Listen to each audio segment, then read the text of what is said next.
Hi, this is JP Morgan, and today's Slanted Lens lesson is a look at how to make a chill box.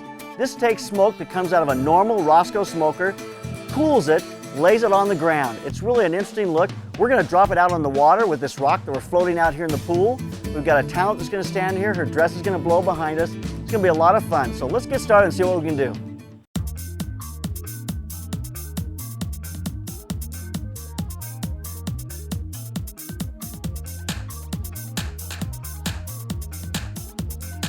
Let's take a look at the tools we're going to need to make our chill box. We're going to need a drill, a jigsaw, and a 3/4 inch drill bit. There are not that many parts that you're going to need for your chill box. First, 2 dryer vents. You'll need a grill about the size of the cooler you're going to use. And last of all, a cooler. Place the dryer vent on the end of the cooler and trace it with a Sharpie. Center it on the end of the cooler. Drill a hole with your 3/4 inch drill bit along the edge of the circle you've drawn. Now cut out the hole with the jigsaw. Insert the dryer vent into the hole and remove the airflow valve. Using short drywall screws, shoot the 4 corners into the cooler. Here's our first finished end. Now repeat the process on the other end of the cooler.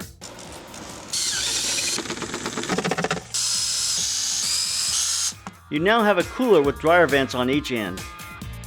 Using the jigsaw, cut 4 small lengths of 2x4, each about 6 inches long.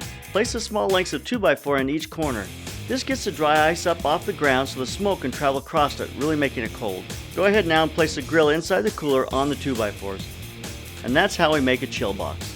Using the screen that we made from a past lesson called Creating Smoke, we're going to direct our Roscoe smoker into the cooler. If you remember from that lesson, in order to make smoke we need air. So the fluid has got to have air before it enters into the cooler. That creates our smoke. We're going to keep a lot of dry ice in our cooler, so as the smoke goes across that dry ice, it makes it very cold and it clings to the ground or on the water. Here you can see the smoke pouring out of the tube. It lays right on the water and makes a nice look. Now that we have a chill box, we're ready to work on our shot. Our day started really early in the morning setting up this 18 by 30 foot backdrop. That was not an easy task. The rock we had placed the day before, even though it was made out of fiberglass, it was very heavy. We strapped it to a picnic table and pushed it into the water. Of course, it wanted to float, so we added all kinds of sandbags to hold it down in the pool.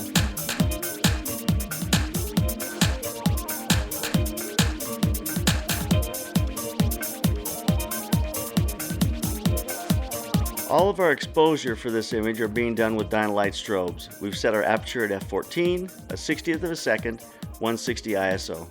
Let's take a look at how we did our lighting. First, we rigged a Dynalite Pencil Light in the lantern to serve as a key light on her face. I rigged the lantern with several layers of diffusion and CTO on the camera side so it wouldn't be too bright, but it would be nice and warm. This is our image with just the pencil light and the lantern. You can see the cord going out of the shot. We'll have to retouch that out later. We now added a Photoflex Octadome as a rim on the camera right side. Here's our image with the rim. This light is critical because it will backlight all of our smoke.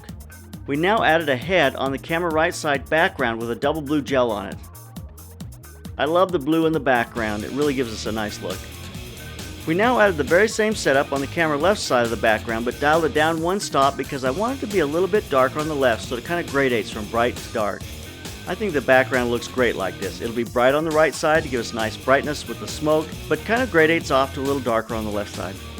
Our last light is a beauty dish with a grid on it. We're going to aim that at her upper torso just to light her up a little bit. Now that all the lights are in play, let's work on getting our smoke and our fan to work together. Roscoe makes several different types of smoke. They have a lighter smoke that sits on the water or ground longer, but gets blown around by the wind much more.